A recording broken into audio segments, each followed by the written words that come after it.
Hello student, मैं एक बार फिर से आप सभी का स्वागत करता हूँ अपने यूट्यूब चैनल डिप्लोमा लेक्चर में। जैसा कि हम इसके पहले वीडियोज में देख चुके थे कि WC रेशियो हम देख रहे थे। ठीक है, क्या देख रहे थे? चैप्टर 3 क्या था हमारा? Water cement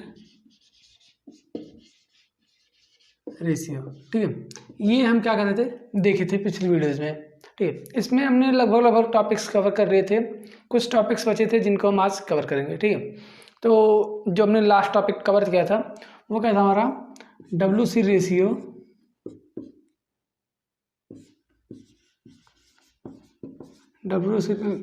law. ठीक है, ये हमने लास्ट वीडियोज़ में कवर किया था और इसके हमने ग्राफ भी खींचा था। ठीक है, आज जो हमको कवर करना है वो देखते हैं क्या कवर करना है।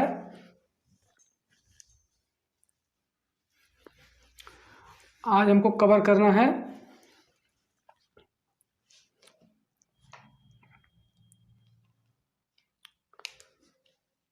जो हमारे WC रेशियो को प्रभावित करने वाले कारक होते हैं। ठीक है, जो WC रेशियो को इफेक्ट करते हैं, ठीक है, वो कौन कौन से कारक होते हैं, आज हम उनके बारे में डिस्कस करेंगे।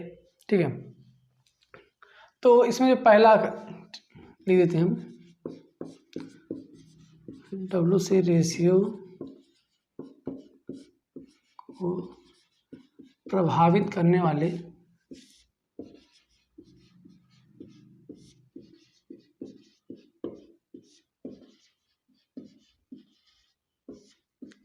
कारक। ठीक है, आज हम इसके बारे में पढ़ने वाले हैं। तो अगर आपको वीडियोज़ पसंद आ रही हो तो वीडियो को लाइक कीजिए, चैनल पर नए हैं तो चैनल को सब्सक्राइब कीजिए।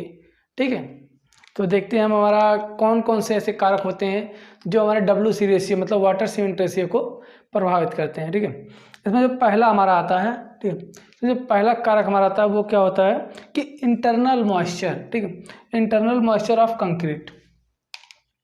फर्स्ट इसमें जो आता है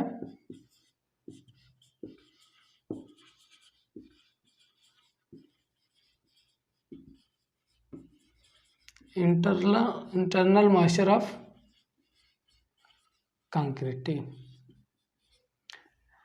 जो कंक्रीट में आंतरिक क्या नमी होती है। ठीक है, कंक्रीट में जो आंतरिक नमी होती है वो किस प्रकार से प्रभावित करती है हमारी WC रेशियो को, इसको देख लेते हैं। ठीक है, तो क्या होता है हमारा, किस प्रकार से प्रभावित करता है ये जो हमारा इंटरनल मॉइस्चर। ठीक है, जो आंतरिक नमी कंक्रीट में होती है वो क्या होता है, कंक्रीट में आंतरिक नमी का होना बहुत ही आवश्यक होता है। क्यों? ठीक है, जैसे क्या हुआ, ये हमारी कोई कंक्रीट है। ठीक है,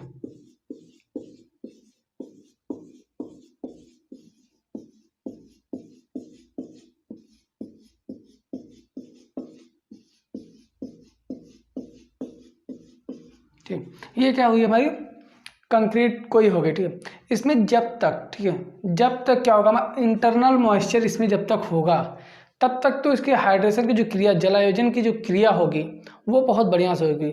लेकिन जैसे ही क्या होगा, इसका इंटरनल मॉइस्चर जो आंतरिक नमी है वो ख़त्म होगा। ठीक है, जैसे ही यह ड्राई कंडीशन में होगा मतलब कि सूखा होगा, उसकी स्ट्रेंथ जो होती है, ठीक, जो कंक्रीट की स्ट्रेंथ जब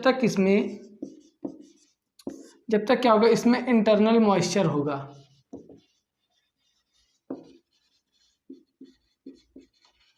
जब तक इसमें इंटरनल मॉइस्चर होगा तब तक तो अपनी स्ट्रेंथ धीरे धीरे गेन करता रहेगा। लेकिन जैसे ये क्या करेगा, ड्राई कंडीशन में होगा मतलब कि सूख जाएगा, वैसे ही क्या होगा, इसकी स्ट्रेंथ भी उसी पर रुक जाएगी, मतलब कि इसकी स्ट्रेंथ बढ़ेगी नहीं। ठीक है, तो जब तक कंक्रीट के द्वारा, ठीक है, कंक्रीट के द्वारा वांछित सामर्थ्य नहीं ग्रहण कर ली जाती है, जितना इसको सामर्थ्य चाहिए, जब तक वो ग्रहण नहीं मतलब कि कंक्रीट गेन नहीं कर लेती है, तब तक क्या होता है हमारा इंटरनल मॉइस्चर इसमें होना आवश्यक होता है। ठीक है, तो ये हमारा हो गया इंटरनल मॉइस्चर ऑफ कंक्रीट किस प्रकार से इफेक्ट करते हैं हमारे WC रेशियो को। ठीक है, क्या होता है कि 28 दिन तक कम से कम, ठीक है, अगर इसमें इंटरनल मॉइस्चर नहीं है तो हमें तराई जो हम क्यूरिंग करते हैं, ठीक, क्यूरिंग करने से भी हमें कोई फ़ायदा नहीं होने वाला। अगर इसमें इंटरनल मॉइस्चर नहीं है तो जो हम क्या करते हैं, इसको 28 दिन तक कोई भी स्ट्रक्चर बना रहे हैं उसको 28 दिन तक क्या करते हैं, हम तराई करते हैं, क्यूरिंग करते हैं। तो अगर इंटरनल मॉइस्चर नहीं है तो तराई करने से कोई फ़ायदा नहीं होगा, इसमें जो वाइट्स है उसमें वो वाइट्स नहीं निकलते हैं। ठीक, तो ये हमारा हो गया internal moisture. Okay guys, I hope कि आप सभी को समझ में आ रहा होगा। अगर आपने हमारी इसके पहले की वीडियोज़ को नहीं देखा है, ठीक है, तो प्लेलिस्ट आपको डिस्क्रिप्शन में मिल जाएगा नीचे, और ऊपर आई बटन में इसके पहले की जो वीडियो, इसका पहला जो लेक्चर है, ठीक है, इसका ये लेक्चर नंबर 2 है। ठीक है, इसका जो पहला लेक्चर है वो आपको आई बटन में मिल जाएगा, वहाँ से आप देख सकते हैं। ठीक है, हम देखते हैं जो सेकंड हमारा आता है। ठीक है, जो सेकंड हमारा आता है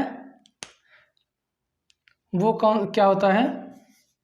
ठीक है, इसमें जो सेकंड हमारा आता है वो हो जाता है एज। ठीक है, जो हमारी कंक्रीट की एज होती है। ठीक है, कंक्रीट की हमारी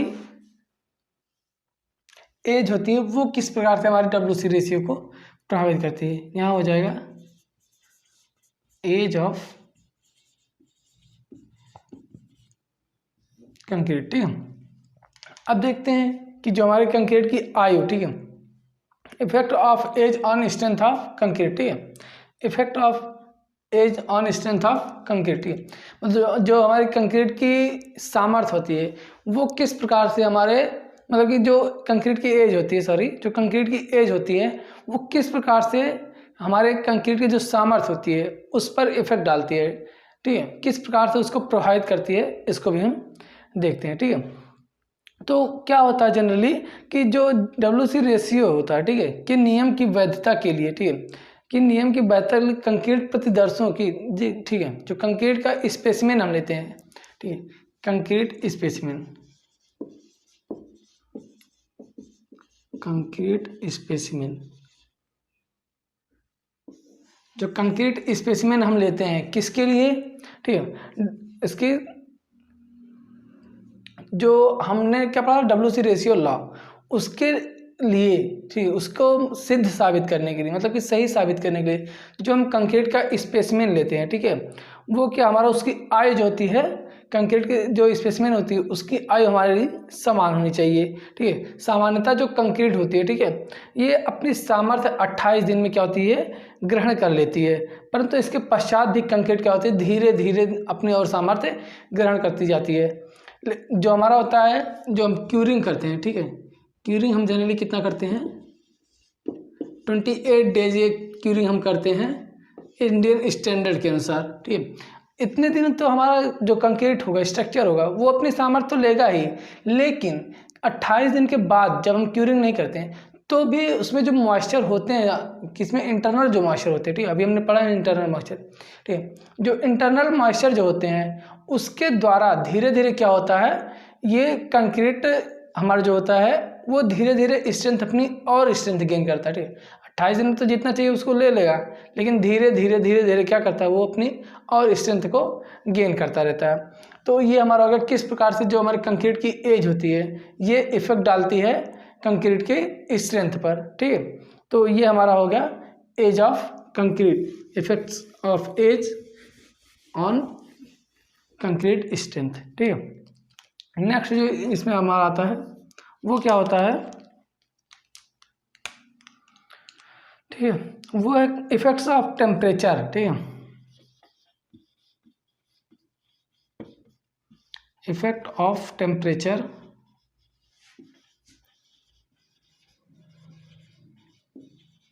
ऑन हाइड्रेशन रिएक्शन, या फिर बोल सकते हैं WC रेशियो, हाइड्रेशन रिएक्शन, जो हमारा जलायोजन की क्रिया, ठीक है, जो जलायोजन की क्रिया होती है, जो जलायोजन की क्रिया होती है उस पर क्या करता है, हमारा जो टेम्परेचर, ताप होता है, वो किस प्रकार से इफेक्ट डालता है, इसको भी हम देख लेते हैं। ठीक है, इसको भी देख लेते हैं। उच्च तापक्रम पर क्या होता है, जब हमारा हाई टेम्परेचर होता है, ठीक है, हाई टेम्परेचर पर क्या करता है, जलायोजन की क्रिया तेजी से होती है, जब हमारा क्या होगा, टेम्परेचर इंक्रीज करेगा। ठीक है, क्या करेगा, टेम्परेचर क्या होगा, इंक्रीज करेगा, तो हमारा जो हाइड्रेशन की क्रिया होती है, ठीक है, हाइड्रेशन की क्रिया क्या होगी, हमारी इंक्रीज करेगी। ये भी मतलब कि अगर तापमान अधिक है तो वहाँ पे हाइड्रेशन की क्रिया भी अधिक होगी, लेकिन एक चीज़ की इसमें डीमेरिट क्या आ जाती है, जो हमारी स्ट्रेंथ होता है, ठीक है, स्ट्रेंथ जो होता है वो कम हो जाता है। जितने जल्दी हाइड्रेशन की क्रिया शुरू हो जाएगी वो अगर जल्दी से हमारा टेम्परेचर अधिक है तो उसमें क्या होगा, जल्दी से जो उसमें जो क्या होता है, जो मॉइस्चर होते हैं वो जल्दी से उड़ जाते हैं, लेकिन उसमें जो मतलब कि वाइट्स होते हैं वो फिल नहीं हो पाते, उसकी जगह पे क्या आ जाते हैं, हमारे एयर आ जाते हैं। ठीक है, इसलिए क्या होती है, वहाँ पे हमारी स्ट्रेंथ जो होती है वो कम हो जाती है। इस प्रकार हमारा टेम्परेचर क्या करता है, हाइड्रेशन को इंक्रीज कर देता है लेकिन स्ट्रेंथ को कम कर देता है। ठीक है, ऊंचे तापमान पर जेली मतलब कि जेली तेजी से बनता है। ठीक है, हमारा जो हाइड्रेशन क्रिया है ये तेजी से होगा, क्यों? क्योंकि जो जेली होता है, ठीक है, हमारा जो जेली फॉर्म होता है वो टेम्परेचर अधिक होने पर जल्दी से बन जाता है। लेकिन इस प्रकार तीव्र गति से बनी हुई कंक्रीट, इस प्रकार तीव्र गति से सेट हुई कंक्रीट की सामर्थ्य क्या होती है, हमारी कम होती है, ये अच्छी नहीं होती है। ठीक है, तो ये हमारा हो गया effects of temperature on hydration reaction. ठीक है, जो जलायोजन की क्रिया होती है, जो हमारी स्ट्रेंथ होती है कंक्रीट की, उसको किस प्रकार हमारा जो टेम्परेचर होता है, ठीक है, जो हमारा टेम्परेचर होता है किस प्रकार से इफेक्ट डालता है, ये हमारा हो गया थर्ड पॉइंट। ठीक है, अब हम फोर्थ पॉइंट देख लेते हैं कि फोर्थ पॉइंट जैसे आता है साइज ऑफ स्पेसिमेन। ठीक है, साइज ऑफ स्पेसिमेन, जो हमारा नमूने, ठीक है, जो हम नमूना यूज करते हैं, जो स्पेसिमेन हमारा होता है उसका साइज किस प्रकार से हमारा क्या होता है, कंक्रीट की स्ट्रेंथ को या फिर WC रेशियो को इफेक्ट करता है, किस प्रकार से प्रभावित करता है, उसको देख लेते हैं।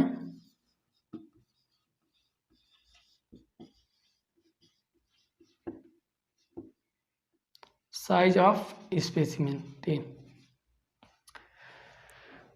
जो नमूने का आकार है, ठीक है, जो नमूने का आकार है वो किस प्रकार से हमारे कंक्रीट को इफेक्ट मतलब WC रेशियो को इफेक्ट करता है, इसको भी देख लेते हैं। ठीक है, तो क्या होता है इसमें, जो हमारा होता है जल सीमेंट रेशियो लॉ, ठीक है, हमने क्या पढ़ा, WC रेशियो लॉ पहले पढ़ चुका है। ठीक है, वो जो होता है उसकी वैधता है तो कंक्रीट के प्रतिदर्श का आकार जो होता है, ठीक है, जो कंक्रीट का स्पेसिमेन होता है उसका आकार सभी सेम होने चाहिए। ठीक है, ऐसा नहीं है कि अगर हमारा क्या होगा, अगर बड़े बड़े, ठीक है, बड़े बड़े क्या करेंगे हम, कंक्रीट अगर यूज करते हैं, ठीक है, अगर बड़ा बड़ा कंक्रीट इसमें यूज करेंगे तो क्या होगा, इसकी सामर्थ्य क्या होती है, कम हो जाती है, मतलब WC रेशियो इसका कम हो जाता है।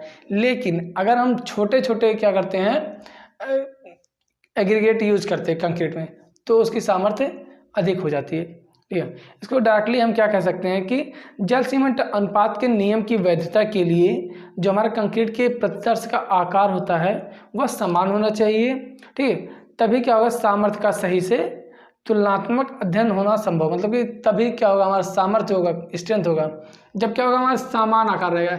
ऐसा, ठीक है, जब कंक्रीट में एग्रीगेट जो होते हैं उसके समान आकार रहेंगे, स्पेसिमेन के जो साइज होते हैं वो समान रहेंगे, तो उसका जो सामर्थ्य होगा वो अच्छे से उसको प्राप्त हो जाएगा। ठीक है, भारतीय मानक संस्थान द्वारा, ठीक है, इंडियन स्टैंडर्ड द्वारा क्या कहते हैं, कंक्रीट सामर्थ्य ज्ञात करने के लिए क्या करता है कि, हाँ ठीक है, सामर्थ्य ज्ञात करने के लिए क्या करते हैं हम, 15 सेंटीमीटर का क्यूब टेस्ट करते हैं। ठीक, 15 सेंटीमीटर घन होता है उसका हम क्यूब टेस्ट करते हैं। हमने क्यूब टेस्ट आपको इसके पहले की वीडियोज में पढ़ाया है, आप वहाँ से देख सकते हैं। ठीक है, क्यूब टेस्ट करते हैं, उपयुक्त निर्धारित किया गया। ठीक है, क्यूब टेस्ट में जो हमारा होता है, ठीक है, यदि प्रतिदर्श की माप 10 mm है, ठीक है, 10 सेंटीमीटर का घन हो, ठीक है, हमने एक चीज़ आपको वहाँ पे बताया था कि अगर हम 15 सेंटीमीटर का क्यूब यूज करते हैं और कितना 10 सेंटीमीटर का क्यूब यूज करते हैं, ठीक है, तो क्या होता है, जो हमारा 15 सेंटीमीटर क्यूब स्ट्रेंथ का होगा, 15 सेंटीमीटर क्यूब स्ट्रेंथ होगा, मान लिया इसका अगर 100 किलो न्यूटन पर मीटर क्यूब आ रहा है क्यूब स्ट्रेंथ इसका, तो 10 सेंटीमीटर वाले का हमारा 90 किलो न्यूटन पर मीटर क्यूब ही स्ट्रेंथ आएगा। ठीक है, इसलिए क्या करता है, यहाँ पे क्या हो रहा है, हमारा साइज मान ले रहे हैं हम 10 सेंटीमीटर यूज कर रहे हैं, 10 mm यूज कर रहे हैं, यहाँ पे मान लेते हैं साइज 12 mm का हम यूज कर ले रहे हैं, तो क्या होगा, यही हमारा इफेक्ट करता है किस पे, जो साइज ऑफ स्पेसिमेन है यही हमारा इफेक्ट करता है। ठीक है, इसलिए, ठीक है, इसलिए हमारा जो साइज ऑफ स्पेसिमेन होता है ये समान होना चाहिए। ये हमारा हो गया साइज ऑफ स्पेसिमेन। नेक्स्ट हम देख लेते हैं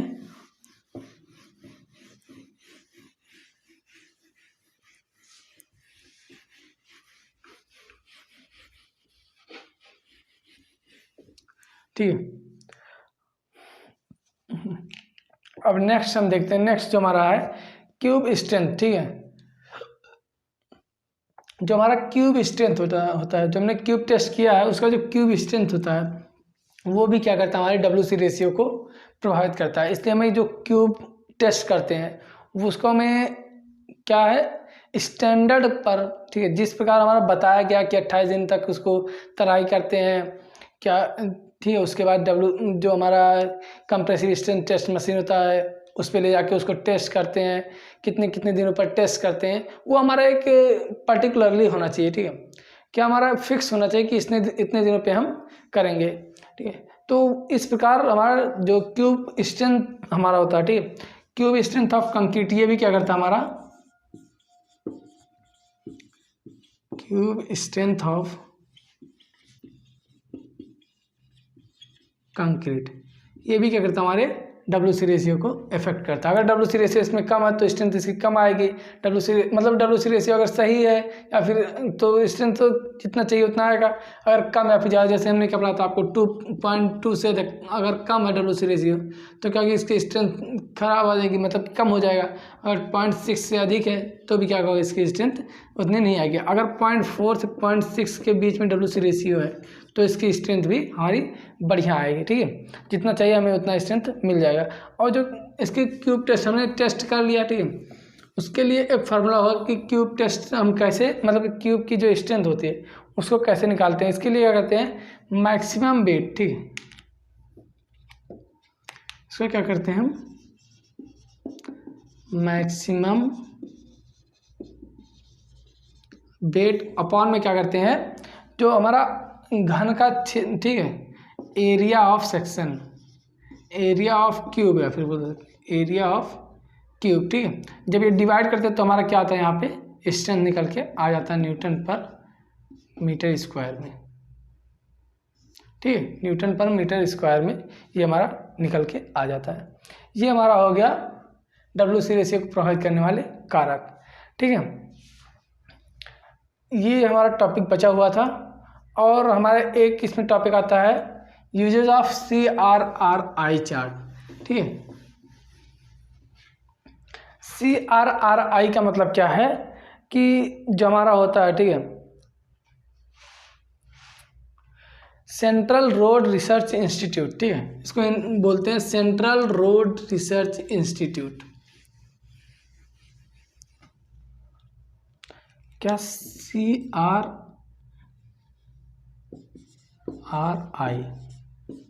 चार्ट हमारा होता है, ठीक है, CRRI चार्ट होता है। ये हो गया central road research institute, Hindi में क्या बोलते हैं, केंद्रीय सड़क अनुसंधान